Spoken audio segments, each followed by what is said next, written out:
Sebelum kita mulai pada cerita baru lagi tentang pertengkaran Reva dan Hiro, jangan lupa like dulu dan subscribe-nya channel cerita roman ini. Bab 418. Tidak bisa. Nara langsung menolaknya.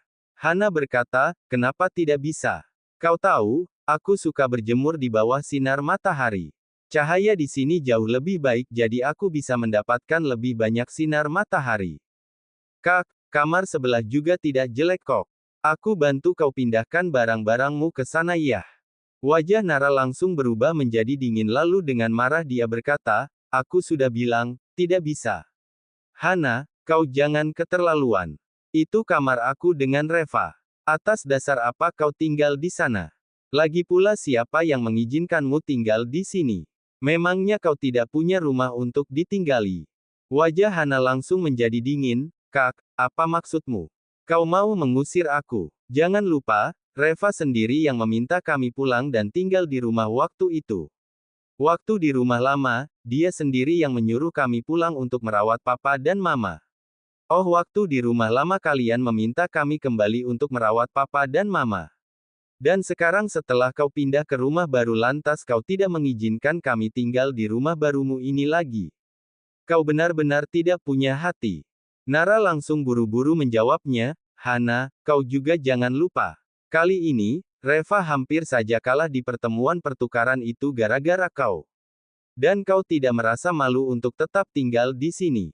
Dengan marah Hana berkata, "Kalau kau membahas ini lagi aku akan marah. Aku hampir mati juga gara-gara dia yang telah menyinggung Dion.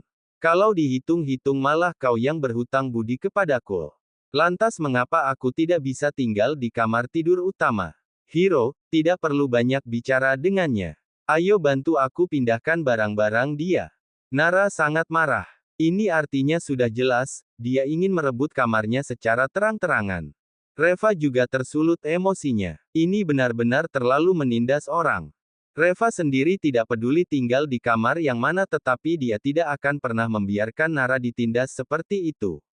Melihat Hiro yang hendak naik ke atas, Reva langsung menghentikannya. "Berhenti." Hiro tertegun sejenak lalu langsung marah. Sambil menunjuk ke Reva dia mengutuk, "Dasar brengsek, kau kira kau sedang berbicara dengan siapa? Telah mamamu, kau." Sebelum Hiro bisa menyelesaikan ucapannya, Reva langsung meraih lehernya dan menekannya ke atas meja dan bersamaan dengan itu Reva mengambil pisau buah yang ada di atas meja dan langsung mengarahkannya ke lehernya. "Kalau kau berani mengatakan sepatah kata lagi tentang mamaku, aku akan langsung membunuhmu." Reva menggeram. Hiro terpaku. Hana juga membeku sejenak kemudian dia meraung, "Reva, apa yang kau lakukan itu? Coba kalau kau berani menyentuh suamiku sedikit saja, percaya tidak kalau aku." Dengan tidak sabar Reva mengulurkan pisau buahnya ke depan. Hiro hanya bisa merasakan kesemutan di lehernya. Jadi buru-buru dia berkata, "Diamlah, jangan bicara lagi. Kakak ipar, aku minta maaf. Lain kali aku tidak akan berani lagi." Hana menatap wajah Reva dengan penuh amarah, tetapi dia juga benar-benar tidak berani berbicara lagi. Dan pada saat ini, Axel yang keluar dari kamar kebetulan melihat situasi ini. Dengan kesal dia bertanya, "Reva, apa yang sedang kau lakukan?" Hana segera berkata, "Pa, kau atur dia. Dia ingin membunuh orang." Axel sangat marah. "Apa, Reva, kau ingin memberontak sekarang?" Reva memelototinya dengan dingin, "Pa, aku melakukan sesuatu sesuai dengan logika. Biasanya mau mengatakan apapun itu aku tidak masalah tetapi jangan sampai menghina keluarga mamaku. Mamaku telah meninggal. Aku tidak akan pernah bersikap segan dan sungkan kepada siapapun yang berani menghinanya." Setelah selesai berbicara, Reva langsung menancapkan pisau buah di tangannya ke atas meja. Axel juga tampak terkejut. Dia tahu bahwa kali ini Hiro telah menyentuh batas limit Reva. Dan dia tidak berani menegur Reva lagi. Dia hanya bisa menatap Hiro dan berkata, "Hiro, kita semua adalah keluarga sendiri, lain kali perhatikan ucapanmu saat berbicara. Kau juga punya orang tua. Bagaimana bisa kau berbicara seperti itu?" Hana tampak cemas. "Pa, tapi dia memukul orang." Axel, diam. Lain kali kalau kalian tidak memperhatikan apa yang kalian ucapkan itu, aku sendiri yang akan memukul kalian. Hana langsung terperangah. Alina yang baru keluar lalu bertanya, aduh, ada apa? Mengapa ribut sekali? Hana langsung menunjukkan muka sedih dan berkata, Ma, aku hanya menginginkan kamar ini. Kau kan tahu, kesehatan aku tidak terlalu baik jadi membutuhkan sinar matahari yang lebih banyak. Tetapi Reva menolak untuk memberikannya. Dia bahkan memukul orang. Ini benar-benar keterlaluan sekali. Alina mengerutkan keningnya. Ini kan hanya masalah kamar saja, untuk apa kalian bertengkar gara-gara ini? Nara, kenapa kau tidak tinggal di lantai dasar? Nara langsung marah, kenapa? Alina, kau tahu kesehatan adikmu tidak terlalu sehat. Reva langsung menggebrak meja, kalau tidak sehat, pulang dan tinggal di rumahnya sendiri saja. Rumah ini tidak ada hubungannya dengan dia. Alina marah, Reva, apa yang kau katakan? Rumah ini milik keluargaku. Kau punya hak apa untuk mengatur-atur di sini? Reva langsung menemotong ucapannya, rumah ini diberikan oleh Paman Gemi dan yang lainnya kepadaku. Kalau kau tetap bersikeras seperti ini maka aku akan menelepon Paman Geni sekarang dan memintanya menarik kembali rumah ini. Alina merasa sangat kesal. Kau. Axel buru-buru meraih Alina dan berkata, aduh, satu keluarga kenapa harus ribut dan bertengkar hanya demi sebuah kamar? Hana, kau tinggal di lantai dasar. Sudah begitu saja. Hana langsung merasa panik. Pa, mengapa begitu? Dengan marah Axel berkata, tidak ada alasan apa-apa. Kalau kau tidak ingin tinggal di sini, pulang saja ke rumahmu sendiri. Hana membuka mulutnya seperti ingin berbicara tetapi pada akhirnya hanya bisa menyetujuinya. Dan akhirnya masalah itu selesai begitu saja. Reva dan Nara tetap tinggal di kamar tidur utama di lantai 2. Sementara itu Hana dan Hiro tinggal di kamar tidur kedua di lantai dasar dengan perasaan enggan. Tentu saja kamar ini jauh lebih baik daripada kamar Hiro dan Hana yang ada di rumahnya yang dulu. Kamar tidur kedua ini luasnya hampir 40 meter persegi. Jauh lebih besar dari ruang tamu di rumahnya. Sebelum kita lanjutkan lagi, jangan lupa like dulu, dan subscribe-nya. Channel cerita roman ini. Bab 419. Setelah selesai memaki, lalu Axel kembali ke kamarnya. Alina menatapnya dengan kesal. Suamiku, apa yang kau lakukan barusan itu? Hana hanya ingin tinggal di kamar utama di lantai atas saja, kan? Memangnya kenapa? Mengapa kau begitu marah kepada Hana? Axel memelototinya. Kalian para wanita ini hanya rambutnya saja yang panjang tapi otaknya pendek. Apa kau tidak tahu dengan apa yang dikatakan Reva tadi? Dia akan mengembalikan rumah itu kepada si tua geni. Apa kau harus memperbesar masalahnya hingga seperti itu? Alina kesal. Punya hak apa dia kembalikan rumah ini kepada si tua geni? Rumah ini kan milik keluarga Sukita. Dia tidak punya hak untuk mengambil alih. Aku tanya, kenapa kau takut kepadanya? Axel memelototinya dengan marah, kau sudah gila ya? Kau bilang kenapa takut kepadanya? Sekarang si tua geni dan teman-temannya hanya mengenali Reva dan bukan kita. Jika sampai masalah ini diperbesar dan nantinya kalau dia mengatakan semuanya kepada si tua geni, maka si tua geni dan teman-temannya pasti akan mengambil kembali rumah ini. Kau paham tidak? Itu kan hanya sebuah kamar saja. Hana dan Nara sama-sama putri kita. Siapapun yang tinggal di sana kan sama saja. Apakah kau benar-benar harus memperbesar masalah ini hanya karena hal-hal sepele seperti ini? Kau ini seorang wanita tetapi mengapa tidak mengerti logika-logika seperti ini? Alina langsung tertegun dan berkata dengan suara rendah, ya benar juga ya. Axel lalu menambahkan, dan juga mobil yang ada di luar serta perusahaan yang diberikan oleh Kenji kepadanya. Kalau Reva benar-benar ingin melawan kita, satu pun dari barang-barang itu tidak akan bisa kita dapatkan. Bukannya aku mau mengocehimu, tetapi sebelum kau melakukan sesuatu tolong pakai otakmu itu. Alina mengangguk-angguk, iya benar. Ucapanmu itu memang benar. Hai, Hana ini benar-benar sudah biasa dimanja sehingga begitu melihat sesuatu selalu menginginkannya. Baiklah, aku akan memberitahunya nanti. Biarkan mereka berdua tinggal di lantai dasar dulu. Nanti kalau perusahaannya sudah didapatkan dan menghasilkan uang, aku akan membelikan mereka sebuah villa yang tidak jauh dari sini. Begitu saja kan beres. Axel mengangguk, ini baru benar. Dan yang paling penting sekarang adalah kita dapatkan perusahaan itu dulu dengan membuat Reva tenang. Jangan karena masalah sepele mengenai kamar ini malah membuat masalah perusahaan itu tertunda. Kalau sudah begitu, kita juga yang rugi hanya karena gara-gara masalah sepele seperti itu. Di lantai atas, Nara meringkuk di pelukan Reva. Dia tampak bahagia. Reva, seharusnya kau melakukan seperti tadi itu sejak dulu. Kau tidak bisa membiarkan mereka menginjak-injakmu lagi.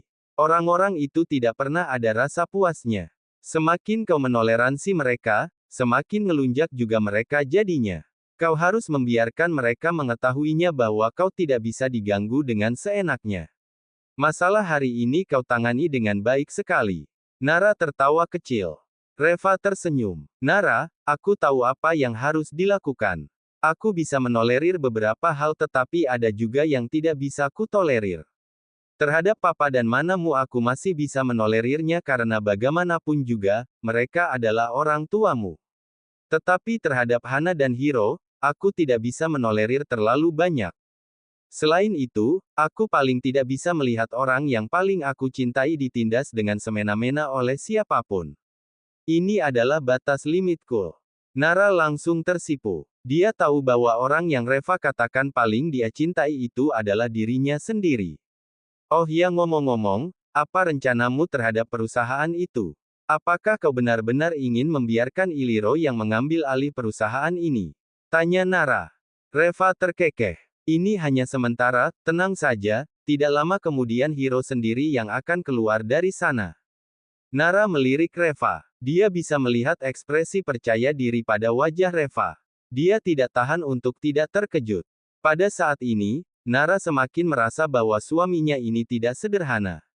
Lalu dia menyandarkan kepalanya ke dada Reva dan berbisik, Reva, tidak peduli apapun yang kau lakukan, aku pasti percaya kepadamu. Hanya saja aku punya sebuah permintaan. Jangan pernah kau siksa dirimu sendiri hanya karena memikirkan perasaanku. Sebelum kita lanjutkan lagi, jangan lupa like dulu, dan subscribe-nya. Channel cerita roman ini. Bab 420. Begitu Reva selesai mengemasi barang-barang di rumah, Alina langsung mendesaknya untuk pergi mencari Kenji dan menyelesaikan urusan perusahaan itu secepat mungkin. Hana yang berada di samping Alina lalu berkata dengan sambil tersenyum. Ngomong-ngomong, kakak ipar, kau juga tahu kan kalau suamiku selalu bergerak di bidang industri konstruksi. Nanti kau beritahu Kenji agar membuat perusahaan ini menjadi bisnis real estate saja. Dengan begitu, itu akan sesuai dengan apa yang dikerjakan oleh suami aku sebelumnya. Selain itu, industri real estate juga sangat menguntungkan. Dengan kemampuan dan jaringan koneksi yang dimiliki suami aku, perusahaan ini pasti akan menghasilkan miliaran di bawah pengelolaannya. Alina merasa sangat gembira dan mengangguk-angguk. Itu benar, itu benar. Reva, pokoknya Kenji itu kan hanya memberikan sebuah perusahaan. Sedangkan bisnis apa yang akan dilakukan oleh perusahaan sepenuhnya menjadi keputusan kita, kan? Kau suruh dia buat perusahaannya menjadi perusahaan real estate aja, oke. Reva mengangguk dengan tenang. Setelah meninggalkan rumah itu lalu Reva langsung pergi ke perusahaan SIM Group. Begitu masuk ke kantor Kenji, tampak Martin Yu sudah duduk di sini. Wajah Martin tampak berseri-seri, mengikis abis kesedihannya di waktu lalu. Sebelum acara pertemuan pertukaran medis dari 6 provinsi itu diadakan, situasi keluarga Yu sudah sangat kritis. Keluarga Regatta ingin menklaim harga keluarga Yu, dan 10 keluarga terpandang di kota Carson juga ingin menggunakan kesempatan ini untuk menelan harta keluarga Yu. Pada saat itu keluarga Yu sama sekali tidak dapat melawan karena adanya perselisihan internal di dalam keluarga mereka. Beberapa anggota keluarga Yu bersekongkol untuk memaksa Martin Yu turun tahta. Martin Yu harus menyerahkan kendali atas keluarganya. Tetapi diam-diam Martin Yu melakukan investasi di tempat Reva sebelum semua itu terjadi. Dan kali ini, Reva telah meraih kemenangan terbesar dalam acara pertemuan pertukaran medis itu. Sehingga Martin juga menghasilkan banyak keuntungan dari investasi ini. Aset keluarga Yu sekarang dengan cepat telah berlipat ganda dan kekuatan mereka juga langsung meroket. Investasi Martin yang dilakukannya dengan benar itu tidak hanya mengembalikan kekuatan keluarganya tetapi juga membuat keluarga mereka meraih peringkat yang lebih tinggi. Dan yang paling penting adalah setelah terjadinya peristiwa ini, keluarga Regatta tidak lagi diizinkan masuk ke kota Carson selangkah pun oleh Austin King. Dengan kata lain, keluarga Regatta sudah tidak bisa lagi mencari masalah dengan keluarga Yu. Sekarang Martin menggunakan kesempatan ini untuk bertindak. Anggota keluarga yang waktu itu memaksanya turun tahta langsung disapu abis olehnya. Dan orang-orang luar yang telah melakukan pembantaian terhadap keluarga Yu juga datang menghadap keluarga Yu untuk meminta maaf dan memberikan kompensasi. Keluarga Yu tidak hanya mendapatkan kembali apa yang telah hilang dari mereka pada saat itu, tetapi juga bahkan mendapatkan lebih banyak lagi. Sekarang, prestise Martin dalam keluarga Yu sudah mencapai level tertinggi yang sama sekali belum pernah terjadi sebelumnya. Begitu melihat Reva datang, Martin segera berdiri dan bergegas menyapanya dengan penuh semangat, "Tuan Li, kau sudah datang." Reva terkekeh lalu mengangguk. "Pak Tua Yu, ada masalah apa? Kau bisa langsung mengatakannya di telepon, untuk apa repot-repot ke sini?" Martin Yu buru-buru berkata, "Tuan Li, kalau lewat telepon kesannya tidak tulus. Kau telah membantu dan menyelamatkan keluarga Yu aku. Bagaimana aku bisa bersikap tidak tulus seperti itu?" Reva tersenyum dengan ringan. "Ini hanya masalah sepele. Lagi pula pada waktu itu investasimu di tempatku juga sangat berisiko. Ini hanya karena pilihanmu yang kebetulan benar saja." Martin menghela nafas dengan penuh emosional. "Yang paling penting adalah Tuan Li tidak mengingat dendam di masa lalu. Kalau teringat dengan apa yang aku lakukan dulu itu, aku benar-benar seorang bajingan." Reva tersenyum dan berjalan ke mejanya untuk duduk. Martin mengikutinya. Direktur SIM barusan keluar untuk menandatangani kontrak kerjasama, dia akan segera kembali. "Tuan Li, kau telah banyak membantu keluarga Yu aku. Aku benar-benar tidak tahu harus bagaimana membalas budimu. Begini saja, Tuan Li, aku akan memberikan 10% saham dari PT AXN Group. Ini merupakan sedikit ketulusan dari hatiku, bagaimana?" PT AXN Group merupakan sumber penghasilan dan kehidupan keluarga Yu. PT AXN Group ini sebelumnya hanya bernilai puluhan miliar tetapi setelah melewati peristiwa ini bisa diperkirakan bahwa PT AXN Group ini asetnya berjumlah ratusan miliar lebih. 10% dari sahamnya itu berarti sekitar 10 miliar. Reva langsung tercengang. "Pak Tua Yu, hadiah ini terlalu banyak, aku tidak dapat menerimanya." Jangan lupa like, subscribe, dan bunyikan tanda loncengnya.